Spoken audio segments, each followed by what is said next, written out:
disasters is not a privilege. It is essential to preserving human dignity and survival. The right to life and the right to dignity enshrined in our constitutions and international human rights frameworks must now be understood to include the right to climate finance. Without it, our people are left defenseless against a crisis they did not create. Climate justice demands that countries with resources, global north, support countries on the front lines of climate change, global south, not as charity, but as a legal and moral obligation. If climate finance continues to fall short, the gap between developed and developing nations may grow, leading to what some people term it as climate apartheid, where wealthy nations protect themselves from climate impacts, while poorer countries are left to bear the brunt. So what do we do with climate finance? And let me take you to that now. So we understand that the North has a moral, legal, and a financial obligation to fund and to pay for all what has happened to us in the global South.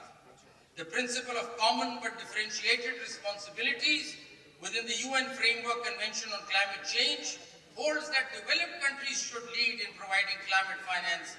Without honoring their commitment, the global North risks furthering inequality, where countries least responsible for emissions face the heaviest burdens. So we said, okay, that's good. I mean, if there's a problem, we'll go up to the North and ask them what to do. And there are a number of key global funds, and I'll just mention those. So the key global funds for climate finance are the Green Climate Fund, GCF, the Global Environmental Facility, GEF, the Adaptation Fund, AF, the Climate Investment Fund, CIFs, Least Developed Countries Fund, LDCF, Special Climate Change Fund, SCCF, International Climate Finance by donor countries, bilateral agreements. Very fancy. They're all there. Is the money really coming to us? Has it come to us? $30 billion, we heard. In 2022, we were stuck with these floods and hit by those floods, and the total bill of loss and damage then was $30 billion. Where's the money? And we have all these financial organizations that talk about these funds. So challenges with global climate.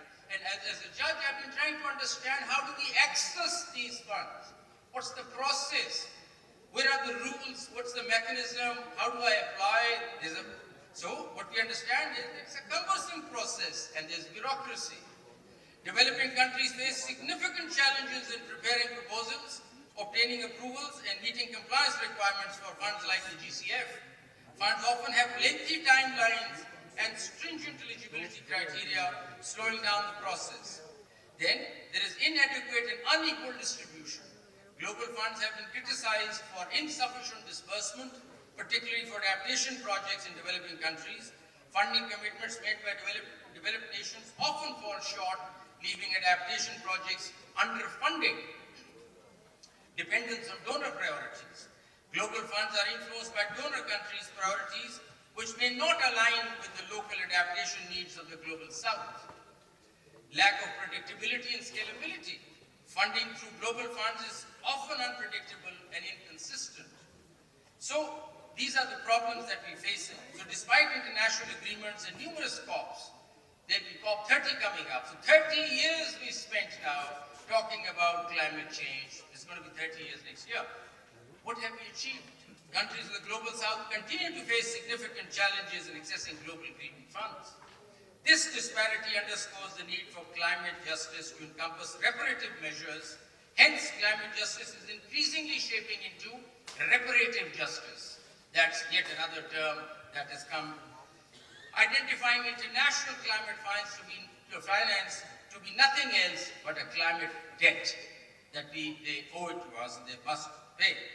So the climate, I don't want to go into the reality because in the 30 billion figure that was quoted earlier, and I think everybody quotes that, we've heard that $3 billion have been approved. I am not sure if it has come. I can't go onto a website and find out for the floods in Pakistan 22, how much money has trickled down, what has actually gone down to that village, how much money has gone down there, I don't know. With all the power and access that I have to information sitting in the Supreme Court, I cannot lay my fingers on it. I don't know where is the fund. Where is that $3 billion? Where has it gone? Has it reached that poor chap who was, thrown out of his house? I don't know. So this is the reality. So what do we do now? So the crucial lesson, had the global north succeeded in mitigation, the need for adaptation would not have arisen. I mean, it's very clear. Had they been successful in mitigating, adaptation would not have arisen. And if adaptation had been effective, there would have been no loss and damage. This successive failure teaches us a crucial lesson. We cannot wait for external solutions. The global south must take charge of its own climate future, developing localized adaptation strategies, securing climate finance on its own terms, and ensuring that justice, not dependency, shapes our response to this crisis. So let's look inwards. What can we do sitting at home now? Because nothing is coming from outside, and climate finance is key to all this climate justice issue. So what do? We look at our Climate Change Act 2017, and we see that there is a provision in the Climate Change Act 2017 that you must have a climate change authority in the country, and you must have climate change fund. Coincidentally, the case came up before us through a public interest litigation where somebody, citizens came up to the court and said, sir, this law has come out in 2017 and there is no climate change authority, it's 2024. And there is no climate change fund.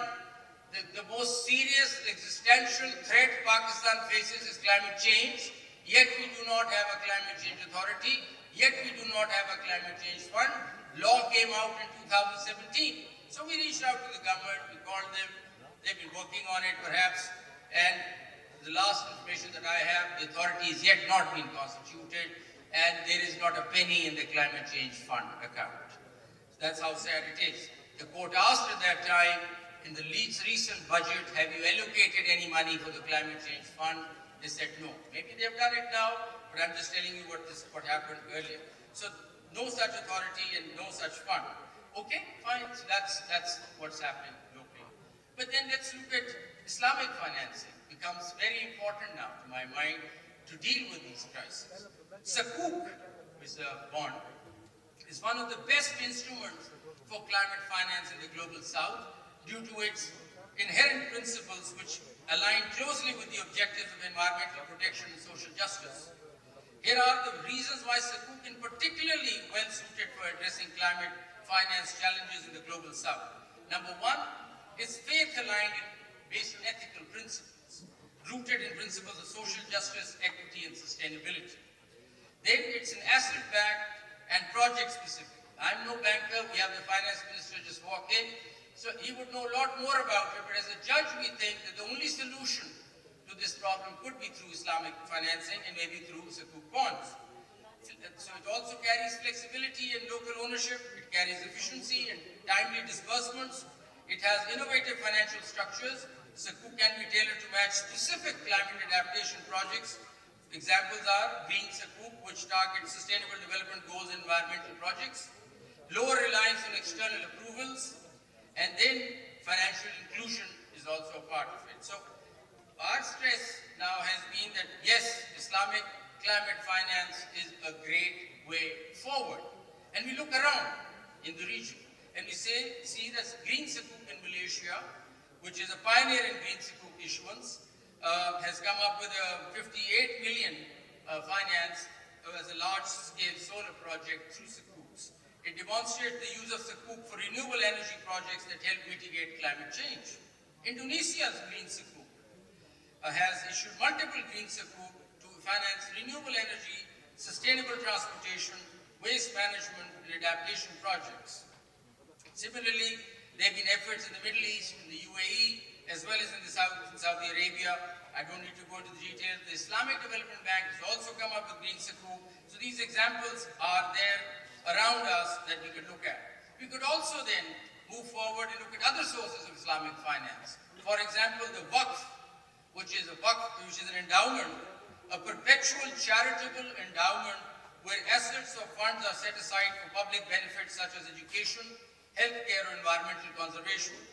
For example, the Cash Waqf for Climate Change Fund, initiated by the Islamic Development Bank, supports sustainable development projects in member countries. In Indonesia, work funds have been used to finance small solar projects or solar energy projects for rural communities. So there's a huge size of Waqf. I mean, we look at that when cases come to us in the court, we understand that there's a huge energy there available in the Waqf that is there in the country, needs to be channelized. Zakat, which is charity, a mandatory charitable contribution for Muslims, typically 2.5% of the annual savings, which can be directed towards alleviating poverty and supporting social causes. An example could be zakat has been used to provide clean water and renewable energy in sub-Saharan Africa, as seen in the projects of organizations like UNHCR, Zakat Fund.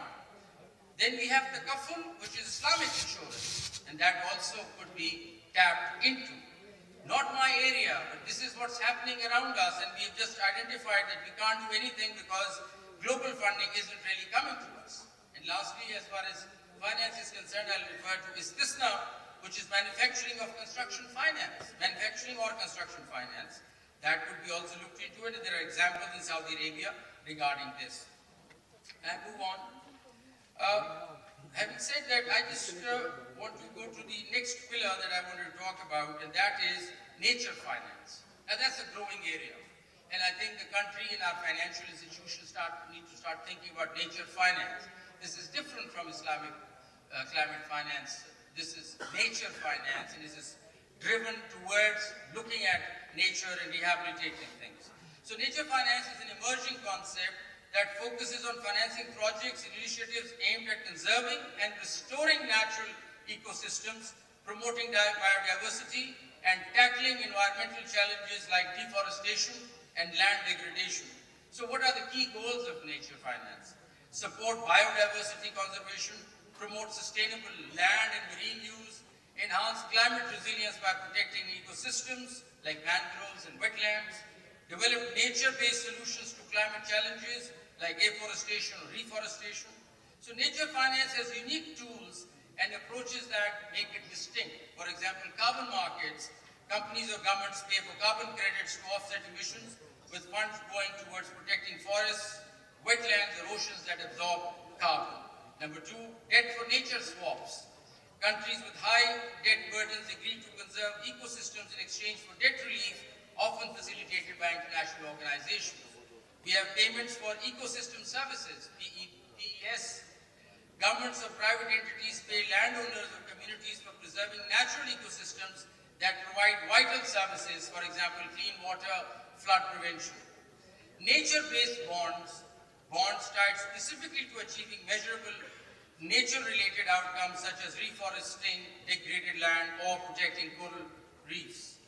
Biodiversity credits, financial instruments tied to measurable biodiversity outcomes such as increasing the population of endangered species. So we could look at nature finance, we could look at Islamic financing after having said that we're not getting anything from the global funding on climate. The next important pillar in the entire architecture of climate finance, climate justice is climate science.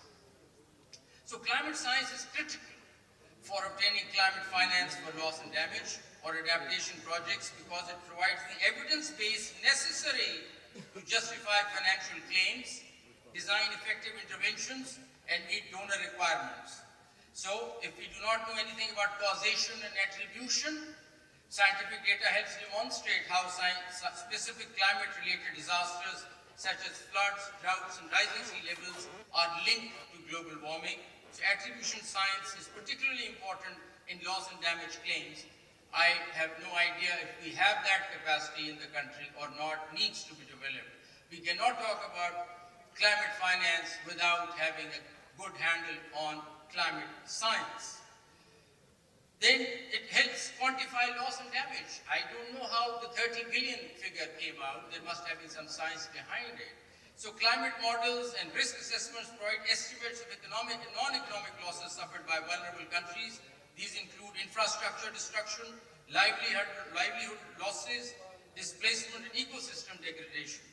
Without precise data, it is difficult to argue for adequate compensation from climate finance mechanisms. So if somebody is affected or somebody's land is affected through drought or floods, how do we set up a feasibility report? How do we set up a claim, you see, unless we have an understanding of climate science? And I don't know, maybe excuse my ignorance, but there must be some climate science available in the country which deals with these areas. Moving on, considering that perhaps time is short, and I'll just refer to one last thing, two things. One is climate diplomacy.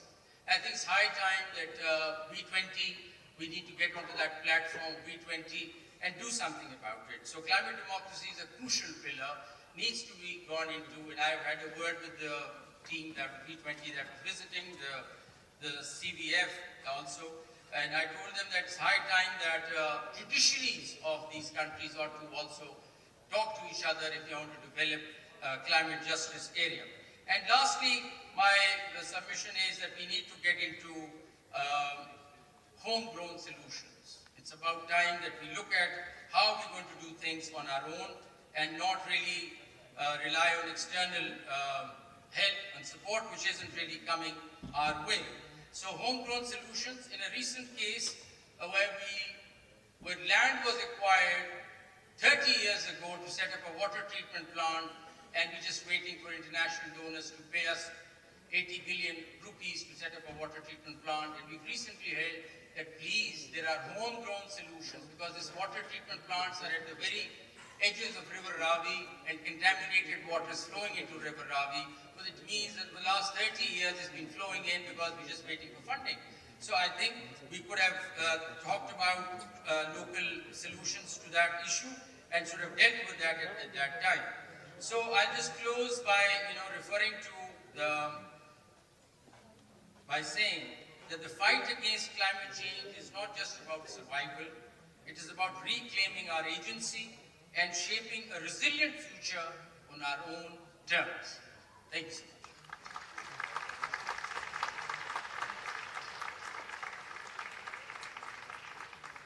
Thank you. Thank you, Justice Shah. Thank you, Mr. Rizk. Thank you for your time and for your insights. Our next session is due to commence shortly. Titled Pakistan's Critical Need for Climate Finance, a 70-minute session is due to commence now. It will focus on Pakistan's critical need for climate finance. The chairman of the session is the Federal Minister for Finance and Revenue of the Government of Pakistan, Mr. Mohammad Aurangzeb. The keynote address will be delivered by development and financial expert Dr. Shamshad Akhtar, followed by the Governor of State Bank, the former Governor of State Bank, Mr. Salim Raza, with the concluding address from the Global Director of Climate Change for the World Bank, Ms. Valerie Hickey. I'd request the speakers to take to the stage.